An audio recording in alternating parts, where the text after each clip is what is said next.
Okay, friends. Today we are going to discuss some of the important articles from the Hindu paper, and primarily we are going to start with welcome bounty. So, ఇదేంటంటే RBI transfer surplus should help next government to start confidently. రీసెంట్గా మనం few days ఏగో మనం discuss చేసాము ఏదైతే RBI. So ఏదైతే economic capital framework mechanism కింద RBI government of ఇండియాకి transfer చేసిన సర్ప్లస్ అమౌంట్ 2.11 lakh crores ఏదైతే ఉందో, ఖచ్చితంగా ఇది అప్కమింగ్ రాబోయే పోస్ట్ ఎలక్షన్ రిజల్ట్ తర్వాత ఫామ్ అయ్యే గవర్నమెంట్కి తన యాక్టివిటీని ఎకనామిక్ యాక్టివిటీని చాలా కాన్ఫిడెంట్గా స్టార్ట్ అయ్యేదానికి హెల్ప్ అవుతుందనేసి ఈ యొక్క ఎడిటోరియల్ యొక్క మెయిన్ ఇంటెన్షన్. సో ఈ పర్టికులర్గా ట్రాన్స్ఫర్ చేసిన 2.11 lakh crore ఏదైతే ఉందో, it was almost more than double అనమాట. 2023-24లో స్టార్ట్ చేసిన ట్రాన్స్ఫర్ చేసిన అమౌంట్ ఏదైతే 87 lakhs crore ఏదైతే ఉందో, దానికి ఆల్మోస్ట్ డబుల్ 87,000 crores కంటే చాలా డబుల్ అమౌంట్ ఉంది. దీనివల్ల మనకు ప్రధానంగా అప్కమింగ్ గవర్నమెంట్కి తనకు ఫిజికల్ కన్సాలిడేషన్ మెకానిజం చాలా హెల్ప్ఫుల్ అవుతుంది. ఇవి ప్రధానంగా మనం చూసుకుంటే ఏదైతే కన్జ్యూమర్ గవర్నమెంట్ యొక్క స్పెండింగ్ ఏదైతే ఉందో, పర్టికులర్లీ ప్రైవేట్ కన్జంప్షన్ మీద చాలా పాజిటివ్ ఇంపాక్ట్ చూపించబోతుంది ఇది. At the same time economy ఏదైతే గ్లోబల్ ఎకానమీ అన్సర్టనిటీస్తో సతమతమవుతున్న ఈ టైంలో పర్టికులర్లీ మన ఆర్బీఐ తీసుకున్న కొన్ని మెకానిజమ్స్ వల్ల ఇంత సర్ప్లస్ అమౌంట్ అనేది గవర్నమెంట్కి రావడం అనేది వేరే ఎకానమీస్ కంటే ఇండియన్ గవర్నమెంట్కి రాబోయే గవర్నమెంట్కి ప్రజెంట్ చేయబోయే బడ్జెట్కి చాలా హెల్ప్ఫుల్ అవుతుంది. మెయిన్లీ మనకు ఆ రోజు మనం ప్రధానంగా డిస్కస్ చేసింది ఏంటంటే, ఈ ట్రాన్స్ఫర్ చేసి ఆర్బీఐ ఇంత పెద్ద మొత్తంలో అసెట్ ట్రాన్స్ఫర్ చేసేదానికి ఆర్బీఐ ప్రాఫిట్ని ఎలా గెయిన్ చేసిందని చూసుకుంటే మనం ప్రధానంగా ఒకటి ఫారిన్ కరెన్సీ ఫారిన్ ఎక్స్చేంజ్లో ఉన్న వోలటాలిటీని కంట్రోల్ చేయడంలో ఎక్కువ అమౌంట్ని గెయిన్ చేయగలిగింది.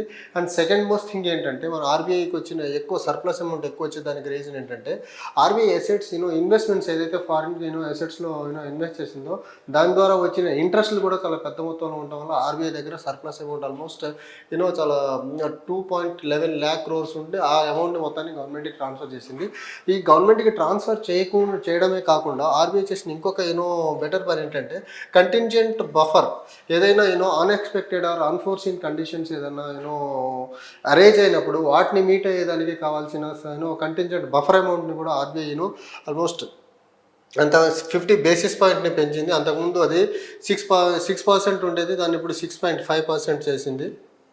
సో దీనివల్ల కూడా ఏదన్నా అన్ఫోర్సీన్ ఆర్బీఐకి ఏదన్నా తన ప్రాఫిట్స్లో ఏదన్నా ఎక్కువ తక్కువ అప్స్ అండ్ డౌన్స్ ఉన్నప్పుడు ఖచ్చితంగా దాన్ని ఆ రిస్క్ని మీట్ అయ్యేదానికి కంటింజెంట్ బఫర్లో 50 basis point పెంచడం వల్ల అది కూడా ఆర్బీఐకి ఇంకా రాబోయే రోజుల్లో ఇబ్బందులు లేకుండా ఫర్దర్గా ముందుకెళ్ళేదానికి ఆస్కారం ఉంది.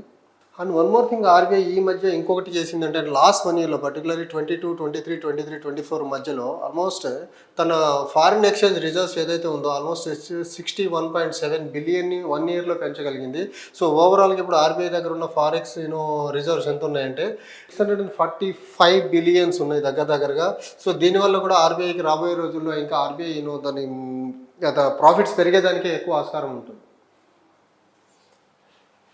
అండ్ నెక్స్ట్ టాపిక్ వచ్చేసి IMEC, India middle east economic corridor. ఇది యాక్చువల్గా ఇండియా అండ్ ఇండియన్ యొక్క ట్రేడ్ కనెక్టివిటీ లేకపోతే ఇండియా యొక్క కనెక్టివిటీ ప్రాజెక్ట్స్ని middle east as well as యూరోప్ని కనెక్ట్ చేసేదానికి డిజైన్ చేసిన project India middle east economic corridor.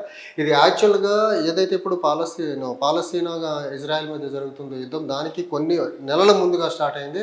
కానీ ఆ గాజా వార్ వల్ల ఈ ప్రాజెక్ట్ డిలే అవుతుంది. అండ్ ఇందులో కొన్ని మిస్సింగ్ లింక్స్ ఉన్నాయనేసి ఈ ఆర్టికల్ యొక్క ప్రధాన ఉద్దేశం. ఆ మిస్సింగ్ లింక్స్ ఏంటి, ఎలా ఉన్నాయి, ఆ మిస్సింగ్ లింక్స్ని కనెక్ట్ చేసుకుంటే హౌ దిస్ ఐఎంఈసి ప్రాజెక్ట్ స్మూత్గా ముందుకెళ్ళేదానికి ఆస్కారం ఉంటుంది అనేది ఆ ఆర్టికల్ యొక్క మెయిన్ ఇంటెన్షన్.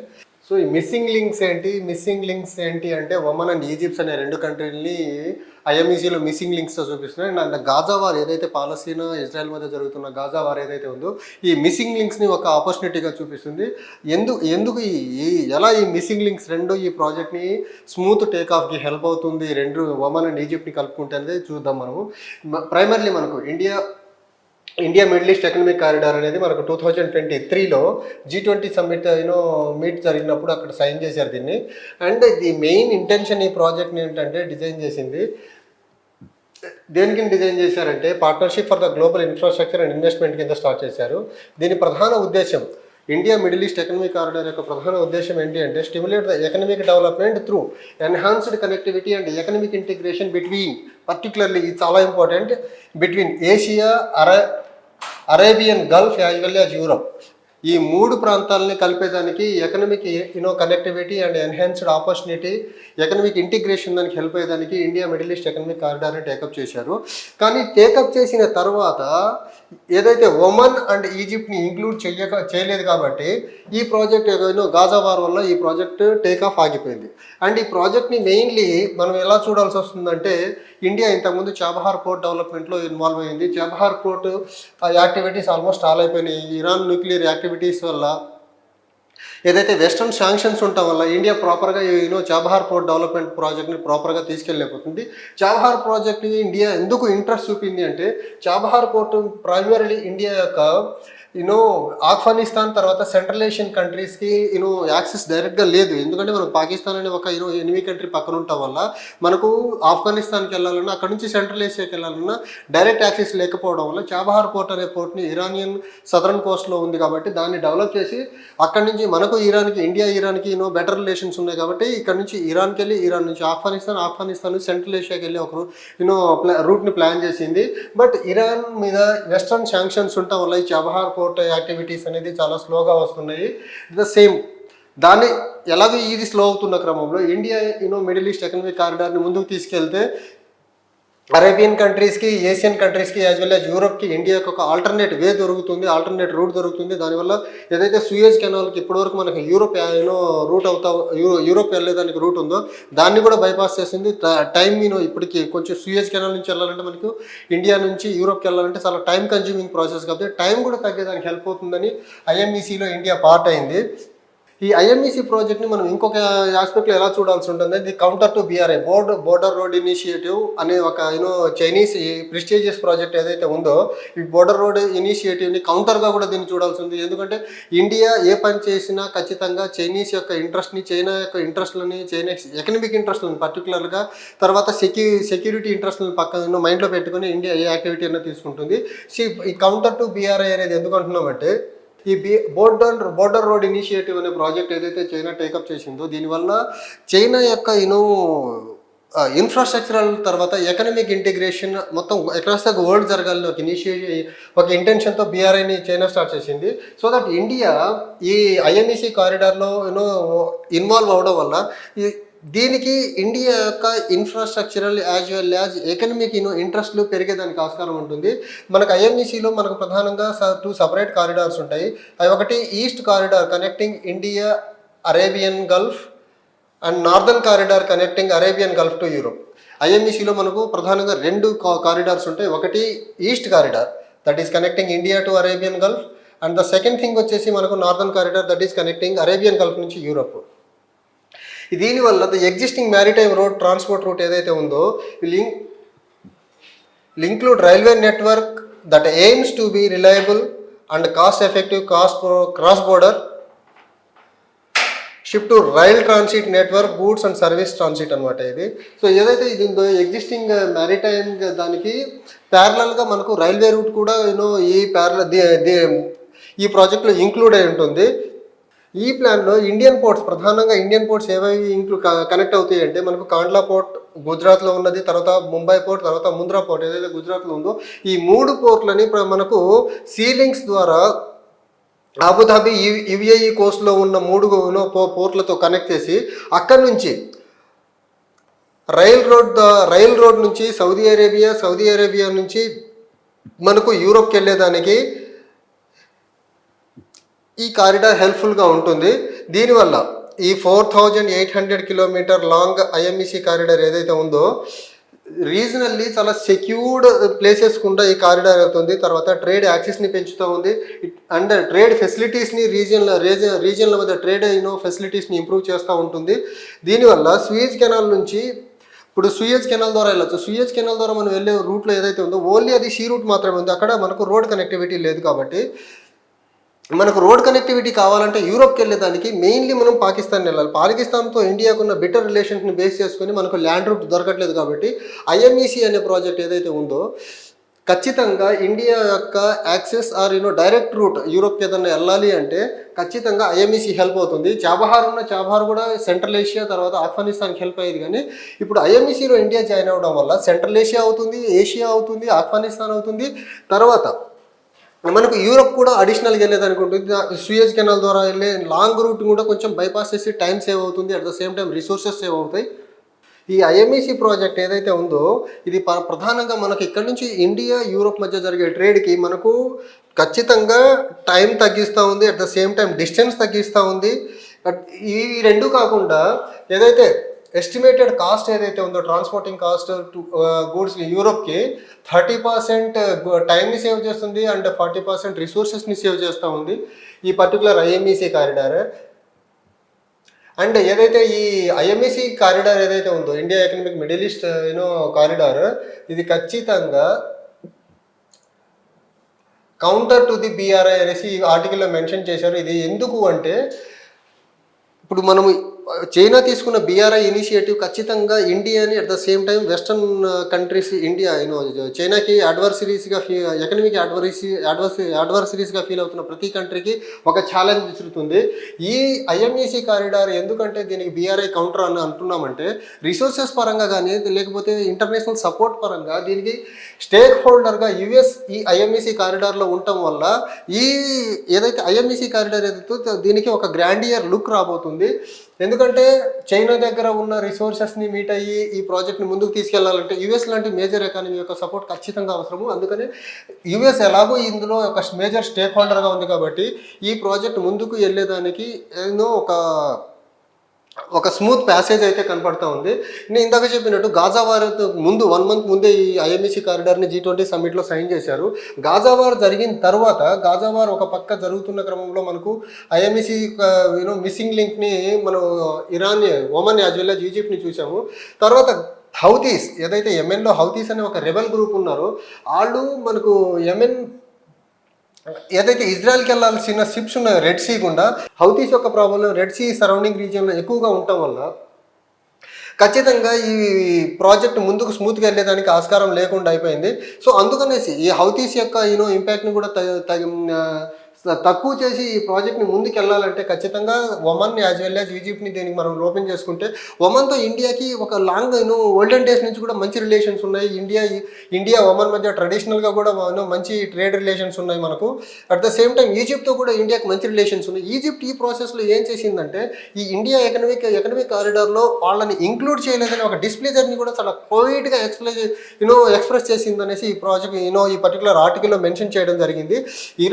ఇప్పుడు ఒమన్కి ఇజ్రాయెల్కి కూడా రిలేషన్స్ బాగానే ఉన్నాయి. At the same time Egypt as well as Israel కూడా రిలేషన్స్ బెటర్గానే ఉన్నాయి. సో ఈ రెండు ఒమన్ యాజ్ వెల్ యాజ్ ఈజిప్ట్లని ఈ ప్రాజెక్ట్లో ఇంక్లూడ్ చేసి ఐఎంఈసీలో ఇంక్లూడ్ చేసి ముందుకెళ్ళగలిగితే ఖచ్చితంగా ఒక వైటల్ ప్లగిన్గా ఈ రెండు కంట్రీస్ హెల్ప్ అయ్యేదానికి ఆస్కారం ఉంటుంది. అండ్ ఈ ప్రాజెక్ట్ స్మూత్గా ముందుకెళ్ళేదానికి ఆస్కారం ఉంటుంది. అంటే బీఆర్ఐకి ఒక ఛాలెంజింగ్గా ఐఎంఈసీ ఎమర్జ్ అయ్యేదానికి చాలా ఎక్కువ స్కోప్ ఉంటుంది.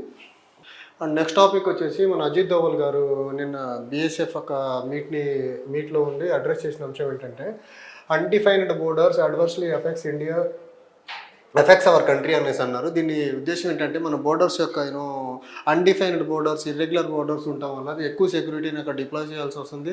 దానివల్ల మన ఏదైతే రిసోర్సెస్ మన బోర్డర్స్ ప్రాపర్గా ఉండకపోవడం వల్ల దానివల్ల ఇండియన్ ఎకానమీ అనేది చాలా స్లోగా గ్రో అవుతుంది. మన ఎక్స్టర్నల్ థ్రెట్స్ ఎక్కువ అవడం వల్ల దాన్ని అడ్రస్ చేస్తే ఇండియన్ ఎకానమీ చాలా ఫాస్ట్గా గ్రో అవుతుందనే ఒక ఉద్దేశంతో నిన్న ఆయన అడ్రస్ చేయడం జరిగింది. మెయిన్లీ మనకు ఇంటర్నల్ సెక్యూరిటీ, రాడికలిజం, తర్వాత మనకు డ్రగ్ ట్రాఫికింగ్ ఇవన్నీ చాలా పెద్ద మొత్తంలో జరిగేదానికి ప్రధాన కారణం ఇండియాలో ఒకటి మనకు west as well as northern borders ప్రాపర్గా ఉండకపోవడం, అన్డిఫైన్డ్ బోర్డర్స్గా ఉండటం వల్లే మనకు డ్రగ్ ట్రాఫికింగ్ కానివ్వండి, రాడికలిజం కానివ్వండి, లేకపోతే టెర్రరిజం కానివ్వండి ఇవి ఇండియాలో పెద్ద మొత్తంలో జరిగేదానికి ప్రధాన కారణంగా నేషనల్ సెక్యూరిటీ అడ్వైజర్ ఈ స్టేట్మెంట్ ఇవ్వడం జరిగింది.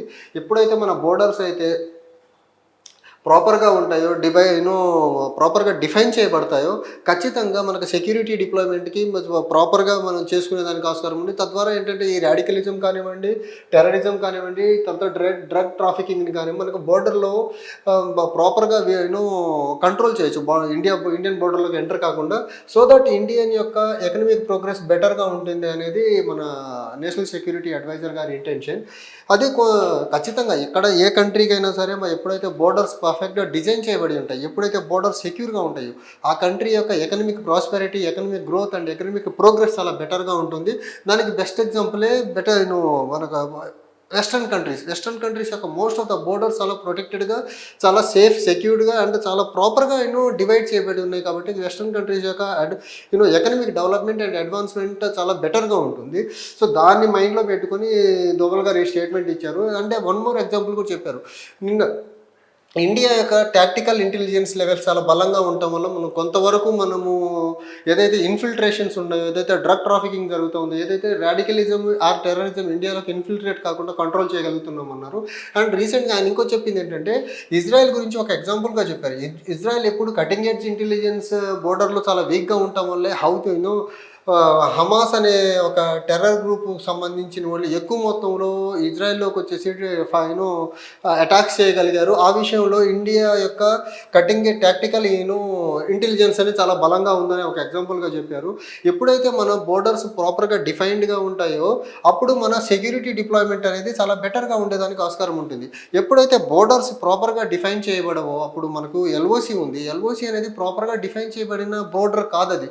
దానివల్ల మనకు సెక్యూరిటీ డిప్లాయ్మెంట్ అనేది ప్రాపర్గా చేసేదానికి ఆస్కారం తక్కువ ఉంటుంది. అందుకని ఇన్ఫిల్ట్రేషన్స్ ఎక్కువ మనకు ఎల్ఓసి రీజియన్ నుంచి జరుగుతాయి. బోర్డర్ మనకు ఏదైతే ఇండియా పాకిస్తాన్ బోర్డర్ ఉందో మనకు ఆ బోర్డర్ దగ్గర నుంచి బిఎస్ఎఫ్ ప్రాపర్ సర్వేలెన్స్ ఉండడం వల్ల అక్కడి నుంచి మనకు టెర్రరిస్టులు ఎక్కువ ఇండియాలోకి ఎంటర్ అయ్యేదానికి ఆస్కారం లేదు. అయితే సీ కోస్ట్ ద్వారా అవుతున్నారు గుజరాత్ సైడ్ నుంచి, లేకపోతే మనకు ఎల్ఓసి నుంచి జమ్మూ కాశ్మీర్ రీజియన్ నుంచి ఎక్కువ వచ్చేదానికి ఆస్కారం ఉంటుంది. డ్రగ్స్ కానివ్వండి, వెల్ టెర్రరిస్ట్ గ్రూప్స్ కానివ్వండి. అందుకని ఎప్పుడైతే మనకు బోర్డర్స్ చాలా డిఫైన్గా ఉంటాయో సెక్యూరిటీ డిప్లాయ్మెంట్ చాలా బెటర్గా చేసేదానికి ఆస్కారం ఉంటుంది. అండ్ ఎప్పుడైతే బోర్డర్స్ ప్రాపర్గా ఉంటాయో సెక్యూరిటీ పర్సనల్ని స్కాటర్డ్గా డిప్లాయ్ చేయాల్సి ఉంటుంది. సో దట్ ఏంటంటే సర్వైలెన్స్ లెవెల్స్ తగ్గుతూ ఉంటాయి. సో దట్ ఎఫెక్టివ్గా మన బోర్డర్ మేనేజ్మెంట్ లెవెల్ ఉండవు. బోర్డర్ మేనేజ్మెంట్ ఎప్పుడైతే తగ్గుతూ ఉంటే డెఫినెట్గా ఇవి టెర్రరిస్ట్ గ్రూపులు కానీ, ట్రాఫిక్ చేసే వాళ్ళకి కానీ, హ్యూమన్ ట్రాఫికింగ్ చేసే వాళ్ళకి కానీ ఇది చాలా ఈజీ అవుతుంది అనమాట. సెక్యూరిటీ పర్సన్స్ని డీవియేట్ చేసేసి వాళ్ళ పనులు చేసుకునేదానికి దాన్ని బేస్ చేసుకొని మనకు డిఫైన్డ్ బోర్డర్ చాలా చాలా ఇంపార్టెంట్ అనే ఒక ఉద్దేశంతో మన నేషనల్ సెక్యూరిటీ అడ్వైజర్ గారు నిన్న స్పీచ్ ఇవ్వడం జరిగింది. అట్ ద సేమ్ టైం ఎప్పుడైతే మనకు బోర్డర్స్ చాలా డిఫైన్డ్గా సెక్యూర్గా ఉంటాయో ఇంటర్నల్ సెక్యూరిటీ చాలా పర్ఫెక్ట్గా మెయింటైన్ అవుతుంది. ఇంటర్నల్ సెక్యూరిటీ తర్వాత లా అండ్ ఆర్డర్ ప్రాపర్గా మెయింటైన్ చేయడం వల్ల ఏదైనా కంట్రీ కానీ, స్టేట్ కానివ్వండి బెటర్గా ఎకనమిక్ డెవలప్ అయ్యేదానికి ఆస్కారం ఉంటుంది. అండ్ నెక్స్ట్ టాపిక్ వచ్చేసి integration of central armed forces గురించి మాట్లాడారు అజయ్ దోవల్ గారు. దీని ఉద్దేశం ఏంటంటే ఎక్కడైతే మనకు ఎలాగో మనకు ఆర్మీలో almost common armoured forces, army, navy తర్వాత ఎయిర్ ఫోర్స్ని కలిపి ఒక కామన్గా మనకు జాయింట్ థియేటర్ కమాండ్ ఉందో అలానే సెంట్రల్ ఆర్మర్డ్ ఫోర్సెస్ ఆల్మోస్ట్ వాళ్ళ ట్రైనింగ్ కానీ, వాళ్ళ ఎక్విప్మెంట్ కానీ, కమ్యూనికేషన్ డివైసెస్ కానీ మోరార్లెస్ సిమిలర్గా ఉంటాయి. అండ్ వాళ్ళ ఆపరేషన్స్ కూడా మోరార్లెస్ సిమిలర్గానే ఉంటాయి. ఇప్పుడు మనం చూసుకుంటే బిఎస్ఎఫ్ మనకు ప్రధానంగా ఇండియా పాకిస్తాన్ బోర్డర్లో ఈస్ట్ అండ్ వెస్టర్న్ సైడ్ వచ్చి ఇండియా పాకిస్తాన్ బోర్డర్లో, తర్వాత ఈస్ట్ సైడ్ వచ్చేసి బంగ్లాదేశ్ ఇండియా బోర్డర్లో మనకు బిఎస్ఎఫ్ ప్రధానంగా మనం ప్లేస్ చేయడం జరుగుతూ ఉంది. ఈ 2009 తర్వాత బిఎస్ఎఫ్ వాళ్ళని మన లెఫ్ట్ వింగ్ ఎక్స్ట్రీమిజంని కంట్రోల్ చేసేదానికనేసి ఛత్తీస్గఢ్ లాంటి లెఫ్ట్ వింగ్ మావోయి ఎక్స్ట్రీమిజం ఎక్కువ ఉన్న ఛత్తీస్గఢ్, జార్ఖండ్ తర్వాత ఒరిస్సా లాంటి ప్రాంతాల్లో కూడా ఈ బిఎస్ఎఫ్ వాళ్ళు డిప్లాయ్ చేయడం జరుగుతూ ఉంది. తర్వాత మనకు వేరే ఆర్మడ్ ఫోర్సెస్ దగ్గరగా మనకు సెంట్రల్ ఆర్మడ్ ఫోర్సెస్లో బిఎస్ఎఫ్ ఉంది, CRPF, ITBP, CASF, SSB and Assam rifles ఉన్నాయి. అస్సాం రైఫిల్స్ అయితే ప్రధానంగా మనకు ఇండియా మియాన్మార్ బోర్డర్లో ఉంటారు. సో ఈ ఆర్మడ్ ఫోర్సెస్ అన్నీ ఒకే మినిస్ట్రీ కింద ఉండటం వల్ల వీళ్ళకి కామన్ థియేటర్ పెట్టడం వల్ల మనకి ఏంటంటే ఆపరేషన్ ఈజీ అవుతుంది. తర్వాత ఈ సెక్యూరిటీ ఆర్మడ్ ఫోర్సెస్ ఏదైతే సిఏపిఎఫ్ల మధ్య ఒక కోఆర్డినేషన్ తీసుకొచ్చి బెటర్గా వీటిని ఈ ఆర్మడ్ సెంట్రల్ పారామిలిటరీ ఫోర్సెస్ అన్నింటినీ బెటర్గా యూజ్ చేసేదానికి ఆస్కారం ఉంటుందని ఒక ఉద్దేశం చెప్పారు. అండ్ మెయిన్లీ వీళ్ళకు ఇందాక చెప్పినట్టు మనకు ఎక్విప్మెంట్ కానీ, ట్రైనింగ్ కానీ, ఆపరేషన్స్ కానీ, అది పీస్‌లో కానివ్వండి, లేకపోతే వార్ ఆపరేషన్స్‌లో కానీ, మోర్ ఆర్ లెస్ ఈ గ్రూప్స్ అన్నిటిని మనం ఒకే యూజ్ చేస్తాం కాబట్టి, ఖచ్చితంగా వీళ్ళందరికీ ఒకే రూఫ్ కిందకి తీసుకొస్తే ఒక హోమోజీనిటీ ఉంటది. At the same time at the same time operation అనేది చాలా ఈజీ అవుతుంది. ఇప్పుడు చూసుకుంటే మనకున్న సెంట్రల్ ఆర్మ్డ్ పోలీస్ ఫోర్సెస్ ఏవైతే ఉన్నాయో, వీటి ఒక్కొక్క ఫోర్సెస్‌కి మొడాలిటీస్ ఒకలా ఉన్నాయి. ఒక్కొక్కళ్ళకి ఒక్కో డీజీ ఉంటారు. ఒక్కొక్కళ్ళకి ఒక బాస్ ఉంటారు. ఇలా కాకుండా ఈ అన్ని ఫోర్సెస్‌ని ఒకే దాని కింద తీసుకురావడం వల్ల వీళ్ళకు ట్రైనింగ్ దగ్గర నుంచి, వీళ్ళ డిప్లాయ్మెంట్ దగ్గర నుంచి, వీళ్ళ మేనేజ్మెంట్ దగ్గర నుంచి అన్నీ ఈజీ అయ్యేదానికి ఆస్కారం ఉంటుంది. సో దట్ మనకు ఈ అజిత్ దోవల్ గారు ఇక్కడ నేను చెప్పింది ఏంటంటే, వీటిని ఇంటిగ్రేట్ చేయాలనే ఒక ఉద్దేశంతో ఎందుకు చెప్పాల్సి వచ్చిందంటే, నేను ఒక నేషనల్ సెక్యూరిటీ అడ్వైజర్గా కాదు, నేను ఒక పోలీస్ ఆఫీసర్గా చెప్తున్నానని చెప్తున్నారన్నమాట. ఈ armed force central armed police forces అన్నింటిని ఒక గ్రూప్లో కింద తీసుకురావాలనేది ఒక పోలీస్ ఆఫీసర్గా నా అడ్వైజర్ అనేసి చెప్పారు నిన్న. అంటే ఏదైనా వార్ కానీ తర్వాత పీస్ ఆపరేషన్స్లో జనరల్గా మనకు 30 బెటాలియన్స్ ఆఫ్ ద సిఏపిఎఫ్ అంటే ఆల్ ఇక్కడ చెప్పిన మన అన్ని సిఆర్పిఎఫ్ కానీ ఐటీబీపీ కానీ సిఎస్ఎఫ్ దగ్గరగా 30 battalions of central armed police force వాళ్ళని డిప్లాయ్ చేయడం జరుగుతూ ఉంది.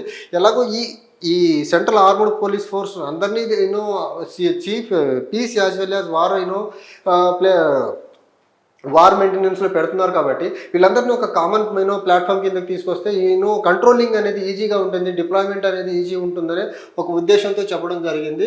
ఖచ్చితంగా ఒక రూఫ్ కింద వీళ్ళందరూ ఒకే మినిస్ట్రీ కింద ఉంటారు కాబట్టి వీళ్ళందరినీ ఒకే కామన్ ప్లాట్ఫామ్ కింద తీసుకురాగలిగితే అడ్మినిస్ట్రేషన్ అనేది చాలా బెటర్గా ఉంటుందనేసి అజిత్ దోవల్ గారి ఉద్దేశం అండి. This is all for now. Thank you.